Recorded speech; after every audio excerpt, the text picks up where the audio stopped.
What up, what up, what up? Welcome to another episode of New Orleans Basketball and New Orleans Network podcast. As always, I am your host, Raphael Rattler, joined by my fellow middle brother, Garrick Raphael. What's poppin' with you, bro? I'm tired, Raphael. You know when you're really about to be tired? When the Pels go on this West Coast road trip. But go ahead. I'm tired, Raphael. I'm tired. Last night, let me tell you something. Yesterday I woke up, and like I told y'all last time, I had my jersey out, I had my basketball shorts out, I had my Jordans lined up. You know, it was a pleasant day at work. You know, everybody will, my boss, shout out to Cliff, he's a Pels fan. You know, everybody was like, hey man, it's a new thing. It's a new thing. Like, okay, cool. All right. And then they say, oh, okay, well, Zion's not playing. I was like, oh, he's not. Well, okay, all right. So they, I don't want to say I'm accustomed to it, but I know how to deal with those emotions. Okay. I do. I have expertise in knowing how to deal with those emotions. And then we went to the game. My brother was in town. You were in town. I got to see my brother, beautiful smiling face. We went to the game, saw some people, got all enthused, enjoyed the game, man. And, nobody pays taxes like fans of New Orleans sports fans. Nobody pays taxes like fans of New Orleans sports teams. And, it's push and pull, man. It's push and pull. And, you get some good things in life. The basketball gods giveth, and the basketball gods taketh. And that's just where I'm at, man. But basketball season the NBA season is back. So I'm gonna keep a smiling face and keep on pushing. But man, I'm just tired. I'm tired of having these podcasts about who's not there, who's not available. And if I hear the words reevaluated, I'm telling you, Raph, I'm about ready to pop a blood vessel. But all in all, man, I'm good. Everything's all good on this side. How's everything on your side, man? Yeah, man, I feel a lot of the same sentiments. I had a lot of the same conversation. Here we go again when it comes to another New Orleans sports team being decimated by injuries. But we will get into that in just a second. Before we do, make sure you guys are following us on X, on Twitter, on IG, on TikTok, on Inno Basketball at Inno_basketball, no E. Make sure you're liking the episode below. If you're not already, I don't know why not. Make sure you subscribe to New Orleans Basketball. So I will start with the positives. The Pelicans did play a game yesterday for the first time, and they did walk away with the win, 123-111. There was a lot of things to like from this game. To your point, right before the game, Willie Green comes out and says, no, Zion will not be playing tonight. He is dealing with some illness. Now, since then, Zion's back at practice. He should be good to go. Willie Green said earlier today, he's on the plane. They went to Portland. Should be good to go moving forward. But walking into last night's game, no Zion.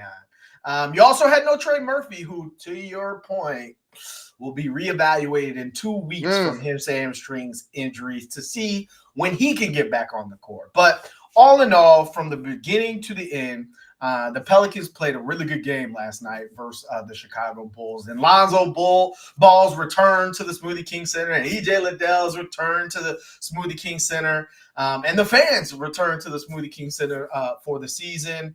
The Pelicans started the game. It was a little rocky, like BI was 1 for 4, and there were a couple shots that it felt like everyone was just trying to get accustomed to the game again, get accustomed to real live action.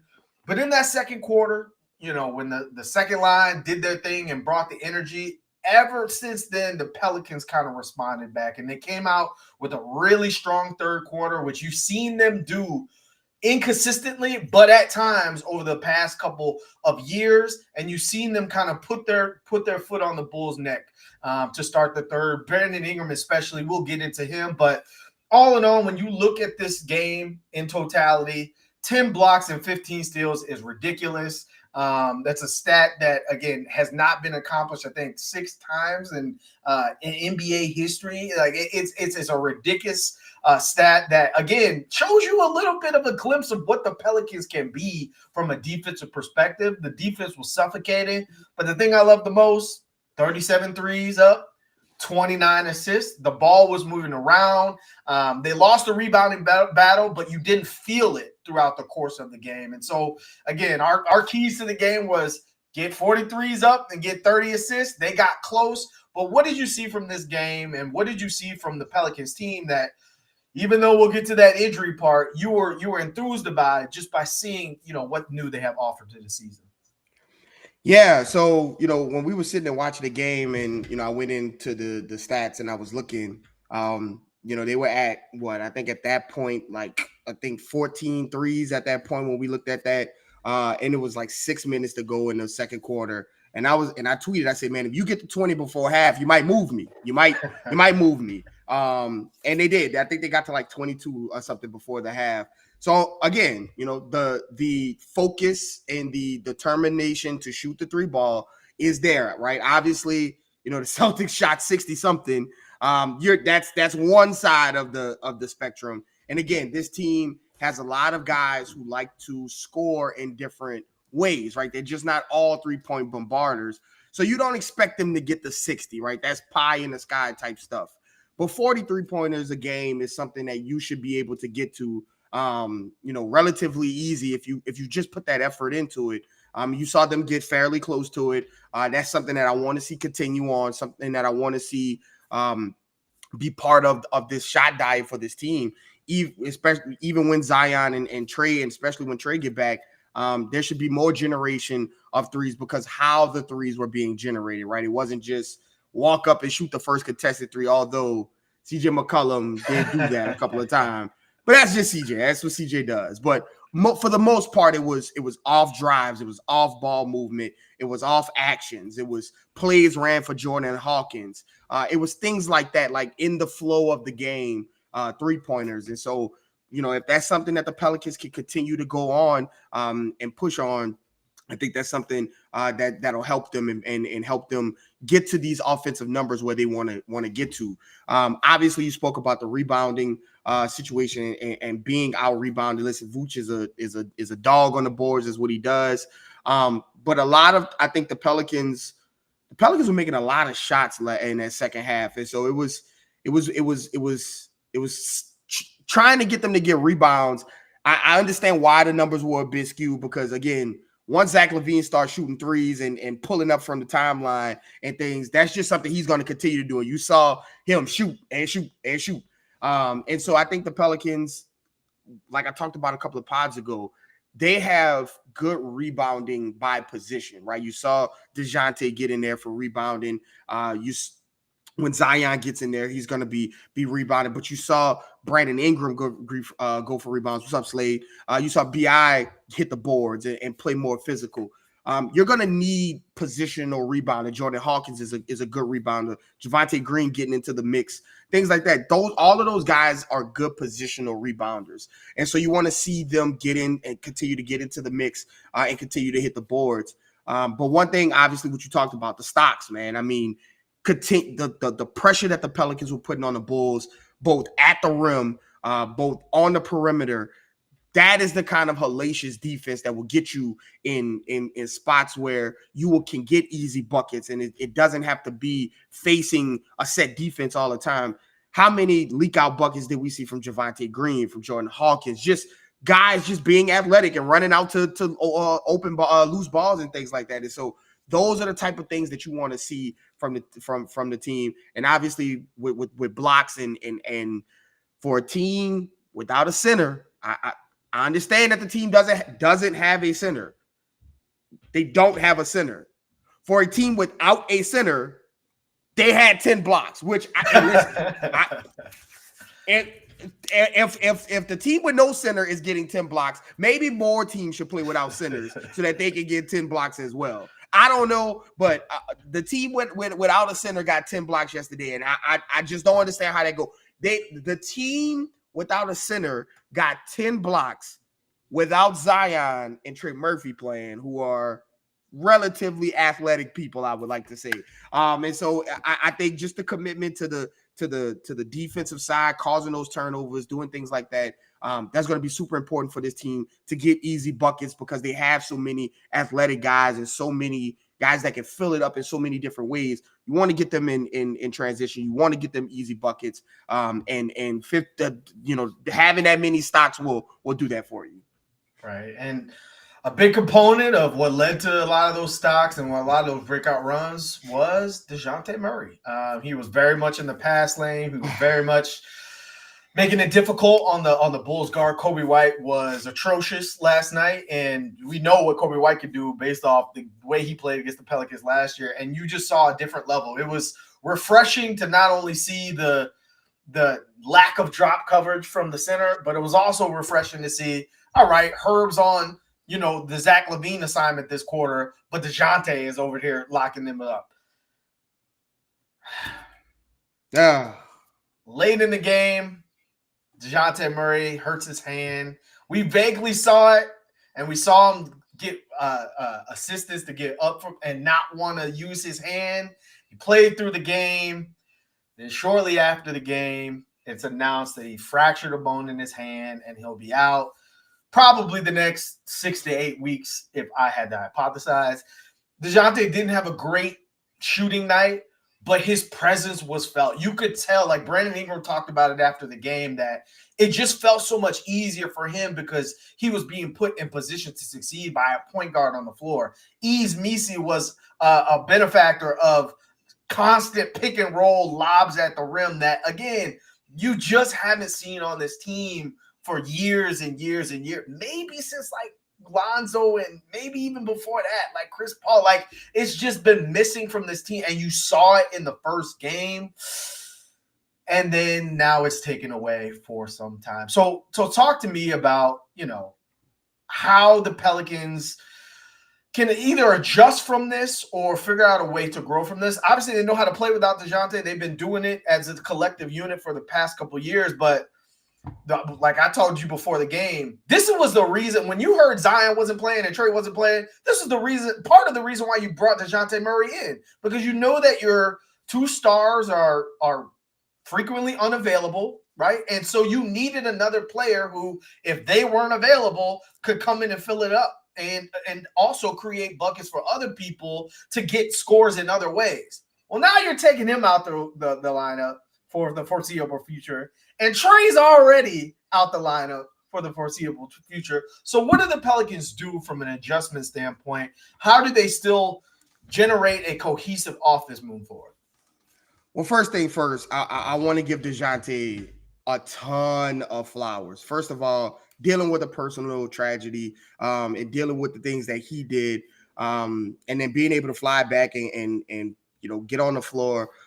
Just a lot of courage and a lot of grit and want to be on the floor after dealing with so many things that he's dealt with. On the floor, man, it was night and day. You could see what having Dejounte Murray out there does. Obviously, the shooting, he's going to get there, and he's got to get into what he feels more comfortable with. Some of his shots rimmed out, but they looked good. He got to, you talked about it when we were at the game, his go-to move where he just kind of gave somebody the business and then hit him with a step back midi, and it just was like, yeah, you have nothing for that. And that's like the third or fourth option on a team on a healthy night, right? God forbid. I think you saw him finding guys and putting guys in position. There was a play where he was out there with Jordan Hawkins, and they ran this play for Jordan Hawkins without Brandon Ingram, and obviously Zion wasn't on the floor. And you could see Hawk running hard around the screen because he knew Dejounte was looking to set him up. Hit him with a perfect pass. Jordan Hawkins missed a shot, and you saw Dejounte tell I'm coming back to you, keep shooting. And those are the type of things that you like to have as a starting point guard, a guy who just has his finger on the pulse of everybody that's on the floor.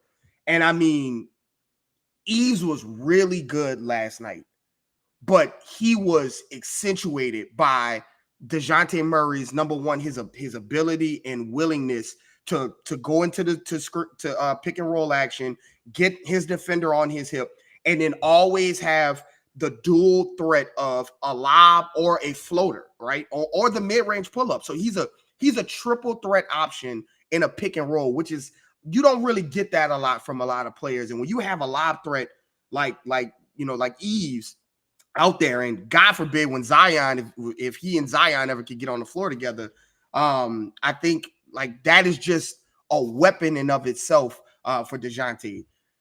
But like you said, man, in the fourth quarter of a game that was pretty much out of range, to have him go down like that is tough. And you mentioned the word adjust. The Pelicans might as well either change the name to New Orleans Adjust, or, in the practice facility where they have mindfulness and helpfulness, just put adjust up there, just Next put man adjust up there. Yeah, just go ahead and throw it up there, because it's just something that they have just had to do. And so I think the one thing you go to is the fact that this team, unfortunately, is used to having to deal with guys not being there, right? CJ is used to having, okay, look, this is going to be your role. One game in, let's go ahead and throw all that away, because now we need you to do something else. Zion has been out of the rotation, in the rotation, and things like that. So they're used to playing with that. Brandon Ingram is used to. I know he's looking around like, all right, so look, yesterday's price is not today's price, because again, I'm out here doing what I can to save this team once again. And so it's just a lot. It's just a lot to have to adjust. But one thing that they can do, the first thing they could do is get Zion back. That would help a lot of things. And so he seems to be back.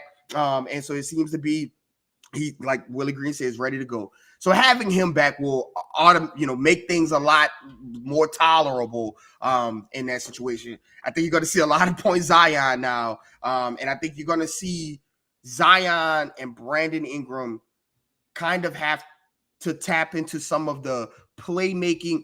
So you remember last season, there was like a stretch during the season where Zion and Brandon Ingram kind of the Pelicans were winning, but like everybody was like, well, where's the 30 point per game? Where's the 30 points? Where's the 35 points? I think you're going to have to see Brandon Ingram and Zion tap into that a little bit, where they were just kind of doing things and being all around guys, but they're going to have to like ramp up their scoring and things, because Dejounte, not only is he 18 to 20 points by himself, but he generates a lot of offense as well, as noticeable by the 10 assists. And that's just the ones that people made, right? There were a lot of open shots and missed shots in that first half as well. And so I think that you have to put the ball into those guys' hands. You have to raise their level of accountability, raise their usage rates, because you guys have to be the driving force behind this team. It's not going to be set up for you the way that you saw in that first game with Dejounte. And so I think we keep talking about one of the good things about this stretch, this first 10 games, is that you don't have a lot of really difficult teams to play with. Play against. 3 playoff teams from last year out of 10. 3 playoff teams out of 10. So you should be able to maneuver through some of this and get some footing underneath themselves, as long as those guys remain healthy. And then hopefully Trey will be back, and then that'll help, right? I understand Jose. Jose is obviously the other point guard on the team, right? The point guard on the team. But I just don't know if like relying on Jose to come in and try to do everything that Dejounte did. I don't think that that's something that is you're going to be able to just plug in point guard for point guard. And so it's going to be relying on other people. Obviously, Jose can come in and do the things that he's really really good at doing. But you're not going to replace Dejounte's basketball savvy, his point guard ability, his ability to have the alley and the floater and the mid range all at the same time. You're not going to be able to replace all of that. But having Zion, having Brandon Ingram, Herb can take some of the ball handling responsibilities as well. You're just going to have to. Everybody's going to have to raise their level of play. But for sure, getting Zion back is going to help big time. Right. Something to highlight from what you said, and I agree with you that, and we talked about it on previous pods, there were times last year where the Pelicans were humming, and it felt like a lot of their role players, maybe Trey took him a while to kind of get going after his injury. a lot of their role players were playing well in their roles and playing well in the situations they were put in. It just so happened that the two best players weren't playing at their top peaks throughout the course of last season. I think, to your point, I see it in the comments, the team is cursed and, the team is deep and things like that. Yes, there's probably some type of voodoo curse on all New Orleans sports team after the 2009 Super Bowl. But you and I were sitting at the game yesterday, and there were times when the Pels went like a 10-0 run, and then at the scorer's bench was Dejounte Murray and CJ McCollum. And then there were other times when the Pels went a 7-0 run, and then at the scorer's bench was like Brandon Ingram, and I'm like, this is a really deep team. And then you and I, as basketball junkies, we went and watched the other games that happened. And then you're seeing people on the court. You're like, who is in their rotation? Who is in their starting line?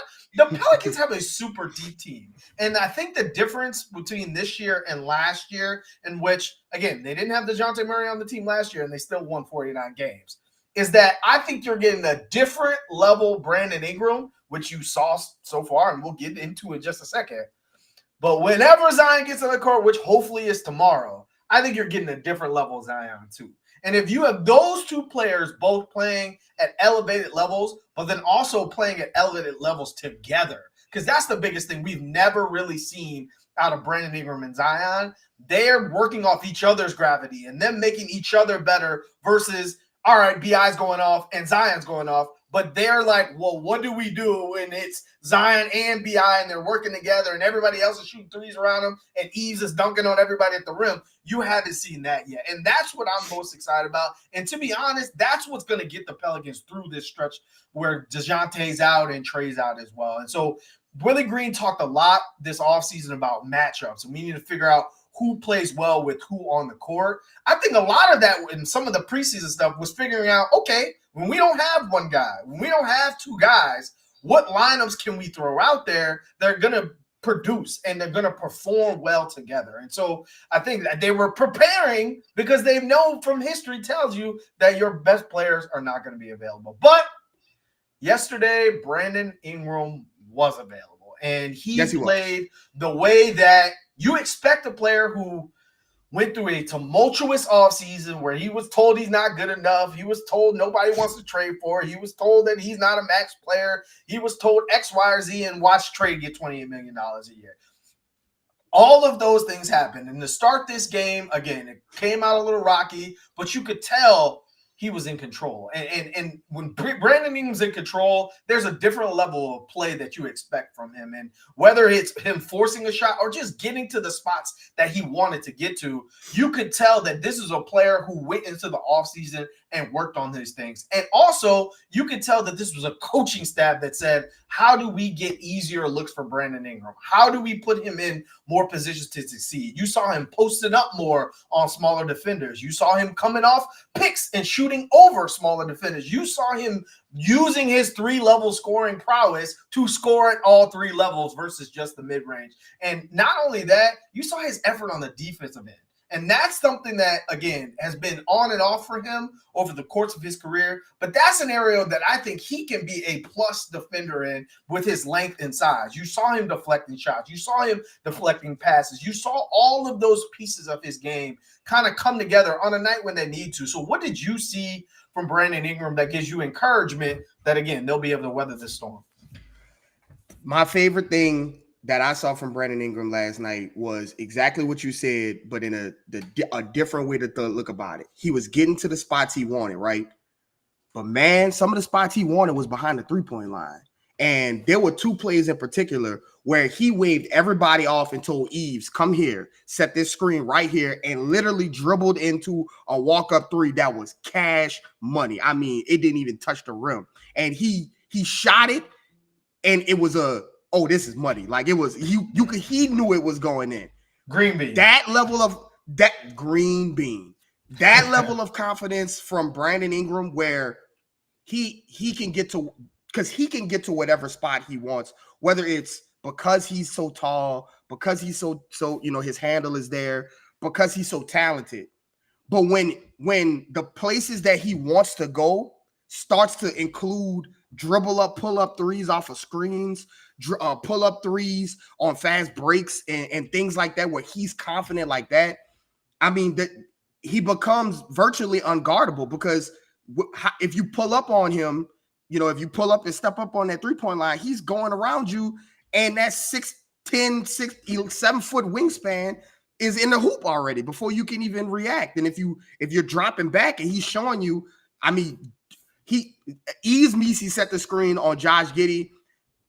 BI came around the screen and Giddey was like, oh my God, because nobody stepped up. Because of course I'm not stepping up on him. He gonna blow past me. Oh yeah, 3 right on top of your head. And that is the kind of control and just grabbing the game by the throat. Like, I tweeted in the second quarter that Zach LaVine had become the best player on the floor. And at that point he was pulling up threes. He was talking trash. He was, whoever that was in the first row, they don't need to talk to anybody else for the rest of the season. Just don't talk to that. Don't talk to no other players for the rest of the season. I know it wasn't Spitter, because Spitter was sitting on the other side. So whoever that was, I'm watching you. I'm watching you in the games. But he was talking trash and everything. And then second half came and Brandon Ingram was like, relax, I got this. What Zion said, 14 got it. I ain't worried about it. And I mean, he was just in control of the game on both sides of the floor. And when the Pelicans needed him to be great and to be Brandon Ingram, he was. And it was classic Brandon Ingram, which we've seen time and time and time again. The real test, and it is just what it is, the real test comes when Zion is out there. Because we've seen Brandon Ingram dominate teams when Zion is not on the floor. The problem is that Zion is not only on his team, but a huge factor in this team. How does Brandon Ingram and the coaching staff, because it's upon them as well, Brandon Ingram shouldn't have to be fighting for his life for buckets, things like that. Get him involved the way you got him involved without Zion. Zion is a willing passer, a willing facilitator. Let Brandon Ingram get out there and continue to be his comfortable and dominant self, even with Zion out there. Zion can get 25 points on 9 shots. We've seen it happen a bunch of times. He can do that. Allow Brandon Ingram to get himself, into the game early, work himself into that game, and get into those positions where he can feel comfortable and just completely dominate the team. Because we saw yesterday, it was beautiful. It was almost beautiful poetry, because Patrick Williams is very similar to Lou Dort, right? In that he's a big, physical defender who tries to push you off his spot. And Brandon Ingram is still that slender guy.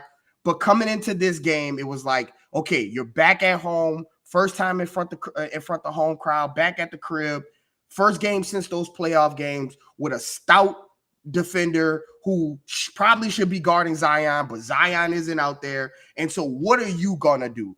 And Brandon Ingram rose to the challenge, rose to the occasion, and completely eviscerated whoever was standing in front of him. And so this is the Brandon Ingram. If this is the Brandon Ingram that is going to be going for moving forward, the Pelicans are going to be just fine. Brandon Ingram's going to get whatever money that he asks for, whatever money that he wants. And I think that, he can go. I'm telling you, his agent need to be calling the Pels and, bro, yesterday's price is not today's price. You what's up, man? I'm out here. So just an excellent game from Brandon Ingram. Yeah, the two things that I'll wrap a bow on it are this. He had 3 dunks last game, right? And for a team that, was not high up in dunks, to see him take advantage of the fact that his arms are longer than everybody else and everybody that guards him was impressive. Again, he didn't settle, right? After the game, he said, I just not necessarily hunted the 3, but I took what the defense gave me. And that's showing a level of maturity, right? In terms of your game, in terms of who you are as a person, right? And that's what you look to see. The other thing is he took 6 threes. Last year, he did that 8 times. He's 1 for 1 so far this season. And that's without Zion's gravity on the court. And so to your point, if he's able to do that without shooting wide open catch over threes, when Zion's on the court, how do those two look together? And are you paying a price for leaving one of those guys open? So another kind of group that we need to talk about, and we highlighted prior to the game, was the second line, right? Like, second line brought the juice. To start the game, the Bulls were kind of, throwing their punches in the second quarter. Zach LaVine came hot and things like that. when the second line kind of hit the floor with Jose's energy and Devontae's energy and Jordan Hawkins, who as soon as he checked into the game decided, I'm going to get a chase down block. Like, that's what got the Smoothie King Center jumping. That's what got the entire lineup going. That's what got the defensive intensity going. And for a unit that was so productive last year and went through so many changes over the roster over the offseason, you were looking to see where they're going to have that same type of impact. So, again, CJ McCollum started in this one. We'll see. The crazy thing about all this is now you're really not going to know what the starting lineup is for 2024. You might have to wait for 2025. Starting lineup, smarting lineup. You may not know, right? But CJ McCollum had a quiet as kept 23-point game when a lot of his points were catch and shoot, right? And from that perspective, Jordan Hawkins, to your point, which I think is the most beautiful thing from the game, was a part of the offense. He wasn't you're in the corner, Jordan. This was okay, CJ's on the floor and Hawk's on the floor. We are running plays to get Hawk the ball. We are running plays for him to be set up. That's what we were calling for all last year. And now you see it in his play. Now you see it in their philosophy and their strategy.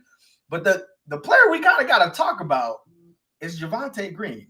One of the big things from this offseason was losing Najee Marshall and trying to find replacement for his production. You were never going to replace all the things that Najee brought both on the court, off the court, with his spirit, with his energy. You weren't going to find that.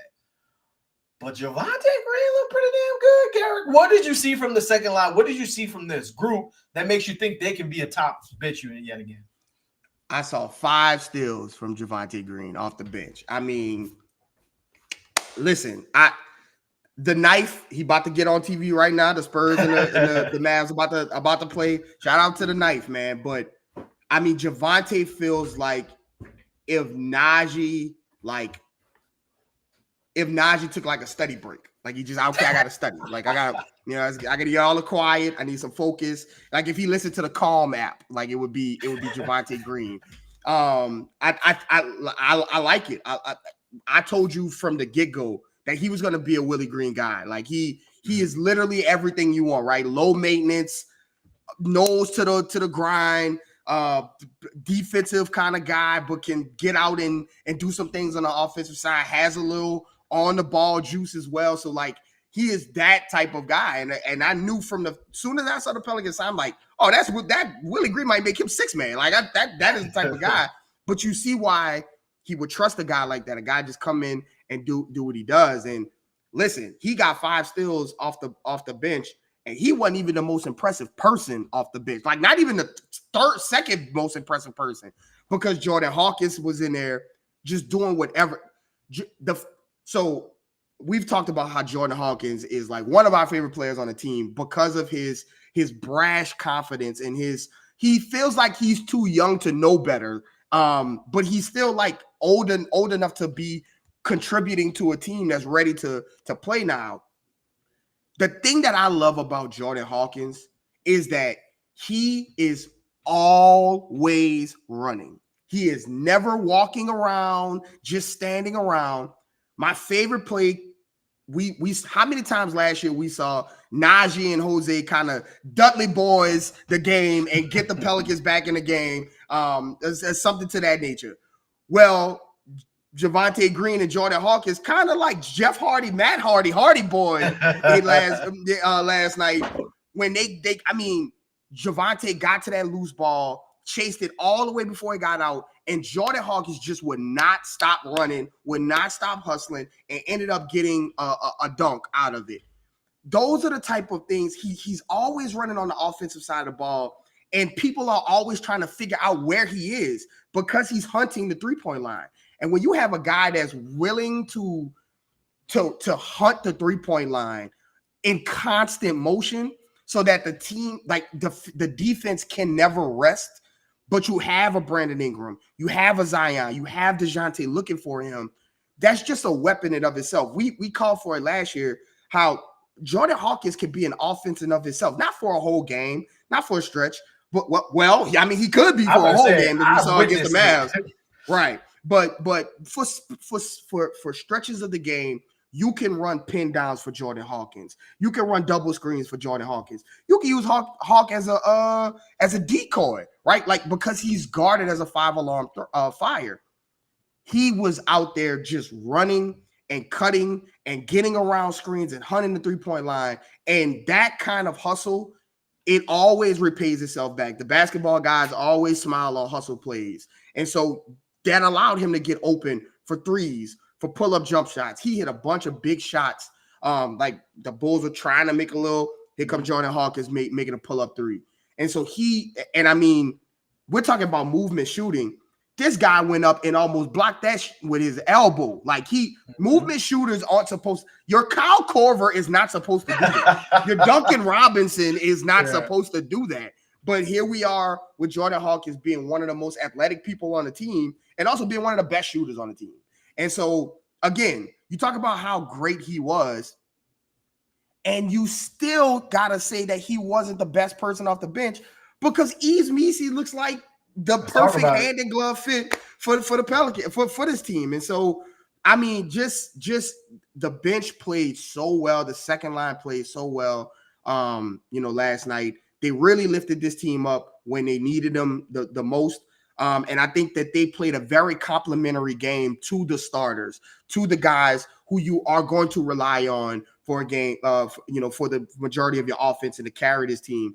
They just played in very complimentary, and it was a hand and glove fit. Willie was pushing all the right buttons, subbing in all the right people at the right times. Even Jeremiah Robinson Earl, shout out to him, knocked down two threes back to back and kind of spread the lead out. And so you just had a lot of guys just come in and do exactly what you asked them to do, led by Yves, Jordan Hawkins, and Javonte Green. Let's talk about it. Please, let's do it.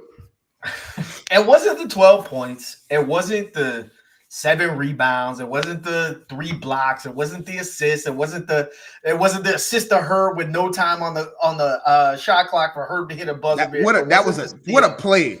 What a play by him too. It wasn't the stats.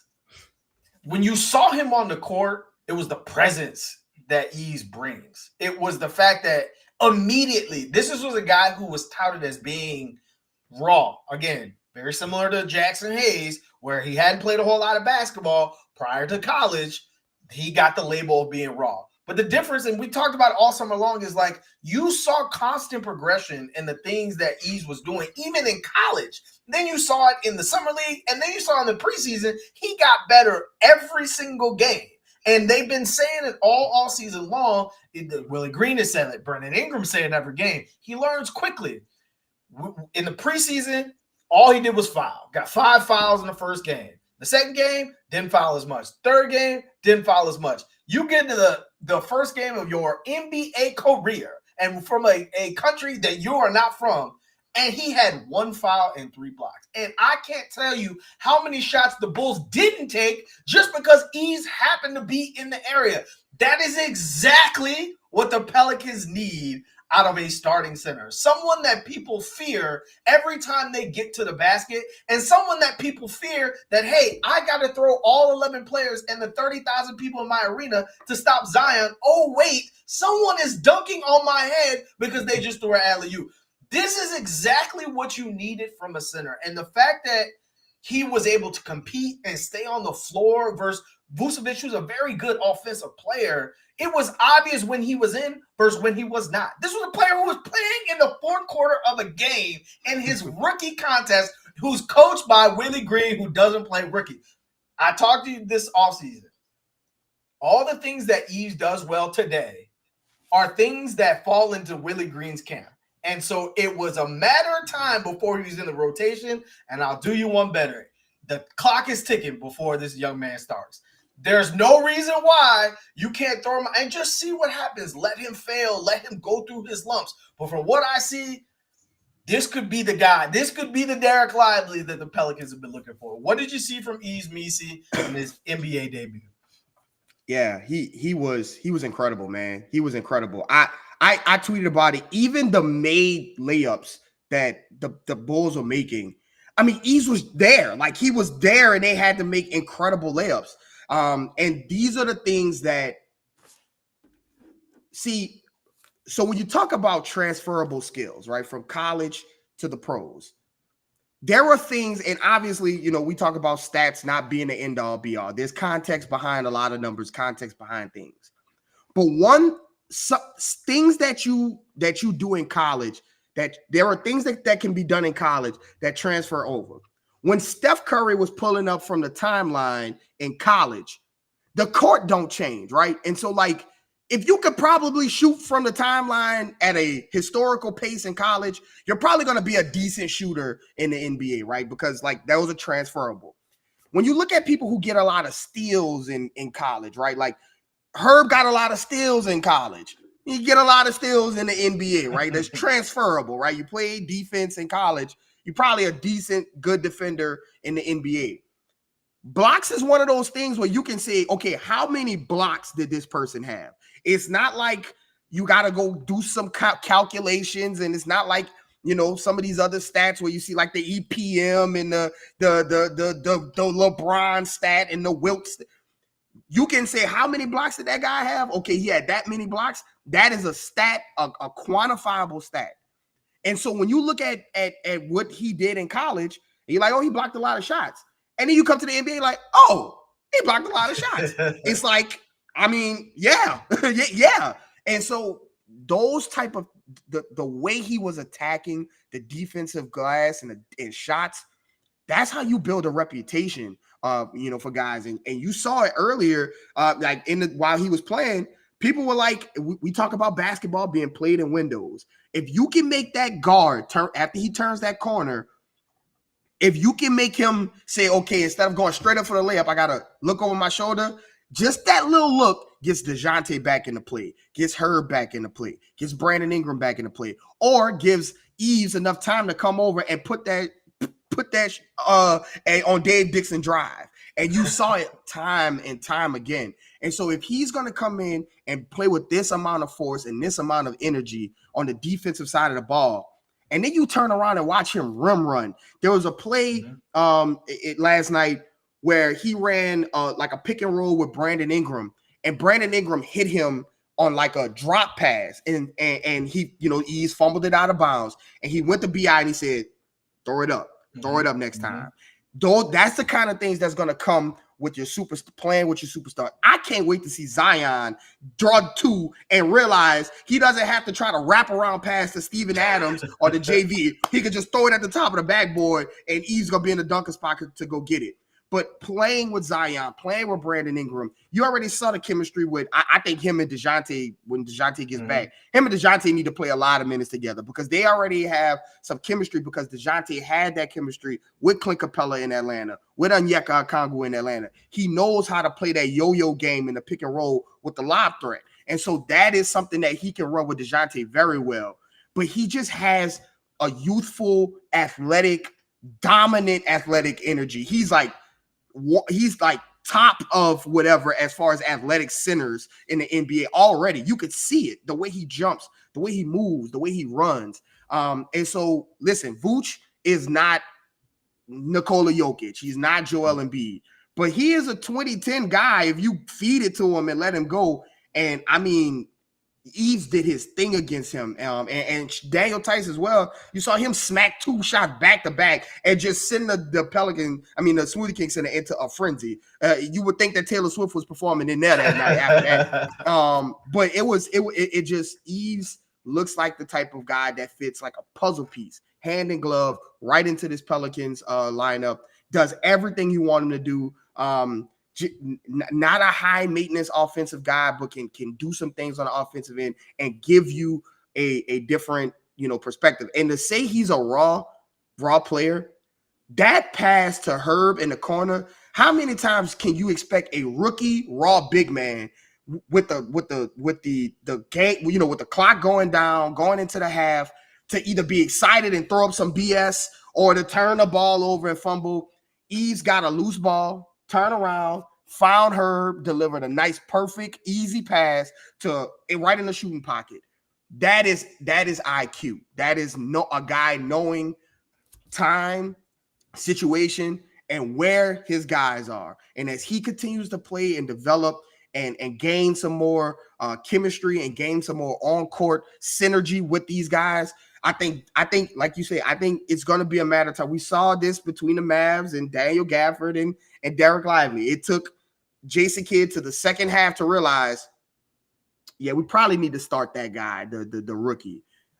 It might not take that long for Willie Green to get there. And so I could not be more impressed with Yves Missi in his rookie debut. Yeah, a couple of things I noticed as well. He has really good footwork for being a raw talent. Like his footwork around the basket. Again, you were praying that Jackson Hayes would learn one or two moves with his back against the basket, and Yves is already kind of there with some of the things he's doing. Just to throw that in there, I tweeted it yesterday. Rest in peace to the Jackson Hayes Yves Missi comparisons. I think we can put those to bed now. I think we can put those to bed. And one thing, quiet as kept, we need to make a tracker of some kind. I'm going to do it. Look at the other centers that were drafted in the rookie class. Again, rookie of the year is a lot about opportunity. Like we talked about on previous pods, this is a perfect opportunity for Yves. And if he's playing off talent like that, I'm telling you, man, he's going to be up there. He's going to be up there for rookie of the year. So, again, great performance from the Pelicans yesterday. Awful loss in Dejounte Murray. The Pelicans have to next man up it yet again. But now you get 2 games versus Portland. The team took off today, heading to the West Coast, back to CJ's old stomping grounds. What are you looking for in this baseball, not even baseball series, just 2 games in Portland? What are you looking for out of this Pelicans team? 2 things in particular. I want to see Zion dominance, and I want to see those stocks. I want to see those stocks continue to be a focus, because I think even with Trey out and DeJounte out, I think that you can generate some easy buckets, especially against a Portland team who got waxed to the point where their head coach was like, nobody on this team played well. Like, it's the first game of the season, and you're like, yeah, all of them are garbage. So this is an opportunity to go out there, Zion, be your dominant self, put your fingerprint on his game. And I want to see the stocks. I want to see those guys continue to get after the steals, continue to go after the blocks. I want to see Yves continue to show that, this is something that he's here to do for the season long, right? Get me 2 blocks a game. Like, if that's something that's going to be done, show it to me. Stay out of foul trouble, because DeAndre Ayton is a different type of guard. Like a different type of guarding session than Vucevic is. We saw DeAndre Ayton score a lot of points in that pick and pop, but this is not your Jonas Valanciunas led center room. And so no more of the drop coverage. He is there, right? Like Yves is there, Tice is there. So I want to see the stocks, and I want to see Zion's dominance. Like, I want to see Zion come out and start his campaign this year with people saying, "Oh, yeah, he's here. He's here to play." So show me some Zion dominance, show me some stocks, and I'll be happy. What about you? The big thing I'm looking for is the ball movement, right? The ball movement looked really like, for a team that was brand new to one another and didn't have their best player and one of their other best players, the ball moved extremely well. There wasn't too many times where I was like, stop pounding the ball against the ground, move the ball. The ball consistently moved. Guys were consistently rotating and finding the other guy, finding the mismatch, right? We talked about this team being able to mismatch hunt because they have so much offensive talent. Find the guy that is the weakest link on the defense and go after them. You saw some of that. I want to see that with Zion. I want to see that when Zion reincorporated with this group. The other thing, like I said earlier, I want to see the Zion and B.I. duo. I want to see that duet play together and look like they're playing together versus just it's his turn and it's my turn. I want to see what that looks like, because that's the telltale sign of how much success the Pelicans are going to have this year if their 2 best players can play off one another. Lastly, you got to win the games you're supposed to win.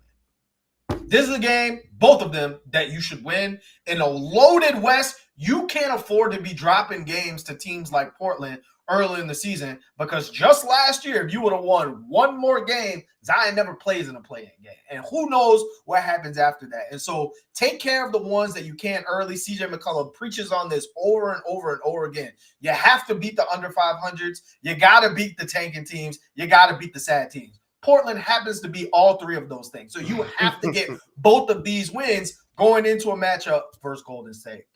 That's all we got for you this episode. Again, the Pelicans start the season 1-0. Off to a hot start. They're going to have to rebound without Dejounte and find a way to match up wins. What you got left for the people? As always, you never know what people are going through, so give someone a smile a day. Yeah, Pelicans wheels up to Portland for this back-to-back. They should be able to handle business.